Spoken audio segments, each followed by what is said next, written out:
Hey guys, I'm about to go on vacation, so I just need a quick video to keep the YouTube algorithm satiated while I'm gone. So I'm just gonna hate on a roller coaster for about 5-6 minutes. And then I'm immediately hopping on my flight. Is that fine? I hope so, because I'm also running out of video ideas. So without further ado, let's begin. This is Magnum XL200. It hurts.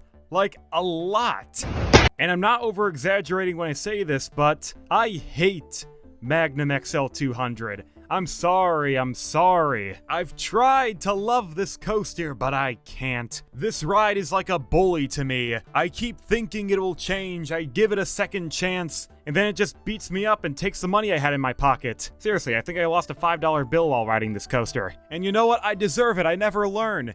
I don't like Magnum XL200. I think I've ridden this coaster only 5 times, usually one ride every time I go to Cedar Point. So you can't say I haven't given this ride a shot, because I have multiple times. But this coaster just doesn't do it for me. Magnum XL200 is just a bad coaster. And sure, yes, it was built in the 80s, so I should probably give this ride a break. It was a product of the time. Arrow did the best they could. I mean, it was the first coaster that went over 200 feet. It was a mile marker for the industry, and because of that, I can somewhat excuse Magnum XL200's shortcomings. Somewhat, but not entirely. This coaster is just so janky. Is there any other word I can describe it? Janky? I think that works fine. Every airtime hill is shaped like a triangle, and the transitions are so bad. You're just sharply ejected and slammed at each peak and valley. I know this coaster was built during the time of dial-up,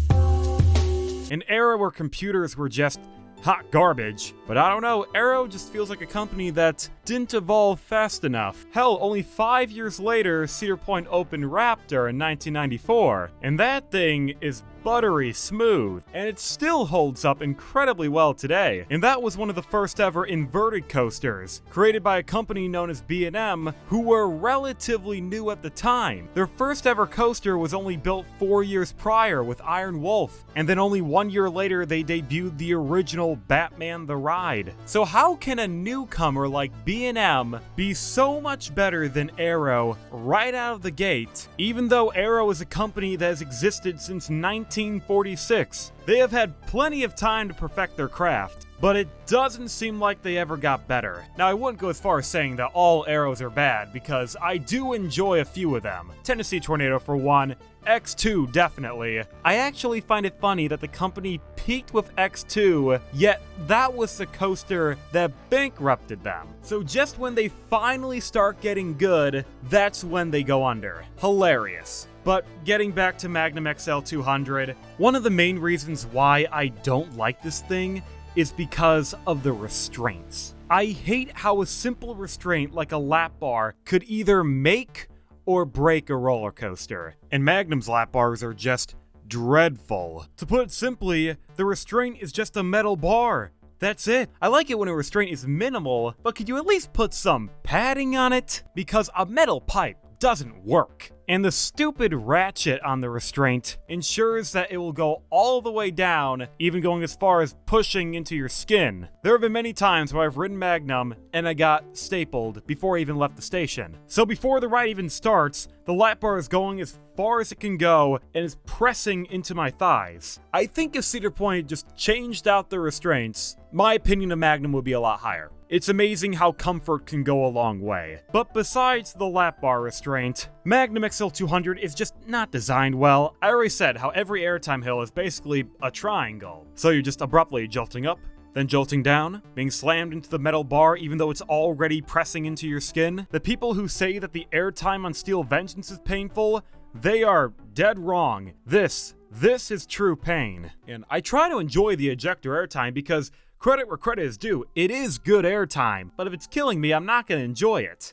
And sometimes, on occasion, I might throw my back out. Magnum has a serious pothole problem. If you're not actively bracing yourself for each transition, there is a good chance you can injure your back. One time I was riding Magnum near the end of the night, and once I got off, my back was in serious pain. I just decided to call it quits and leave an hour early, because it felt like I needed to lie down. I really wish that Arrow could have smoothed out these transitions. Yes, I understand. Dial-up. It's hard to build a roller coaster when you gotta do all calculations by hand, but I don't know, B&M did it just fine. I think Arrow could have put in a little extra effort. But what really annoys me about Magnum is the fact that this ride could be good, primarily because of the excessive airtime, but I would like it if Cedar Point would just invest a little bit more money into Magnum XL 200. Maybe replace the trains, reprofile the track. That way this coaster can reach its true potential. Because even though I don't like Magnum, I would rather see Cedar Point keep this ride as opposed to getting rid of it. I mean, Magnum, it is a landmark coaster, and I do love roller coaster history. And Cedar Point, they clearly want to preserve this ride. But I feel like if Cedar Point keeps Magnum XL 200 in its current form, then eventually, given enough time, the roller coaster is just going to end up sitting there and left dormant and untouched.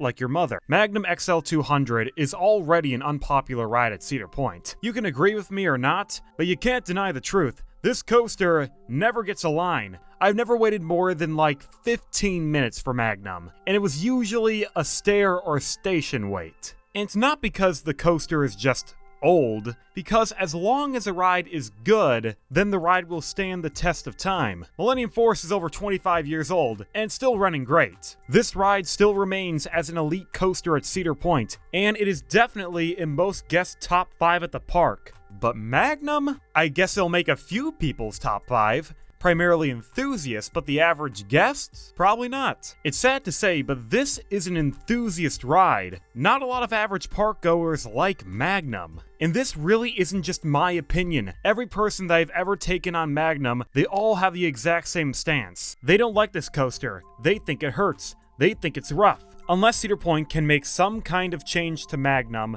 or at least at the bare minimum just replacing the Restraints, then I think this ride is just gonna continue to dwindle in popularity. Even though I've made it very clear that I do not like this coaster, I would never want Cedar Point to remove Magnum, because even though I don't like the ride, I respect it. I respect Magnum XL 200. This coaster, it meant a lot for Cedar Point. It was the ride that really gave Cedar Point the identity of the roller coaster capital of the world. Because without Magnum, we wouldn't have Millennium Force, and we wouldn't have Top Thrill 2. Well, we still don't have Top Thrill 2, but one day it might open. This coaster is important to the park, and that's why I think they've held on to it for so long. It's just a shame that every time I ride it, all I get is a splitting headache and bruises to go along with my back pain. But no matter what, I will always ride Magnum at least one time whenever I go to Cedar Point, because I'm still holding on to hope that maybe one day I will like this ride, just like the person next to me who got into a car accident, or at least I assumed he got into a car accident, because the only way you can enjoy this ride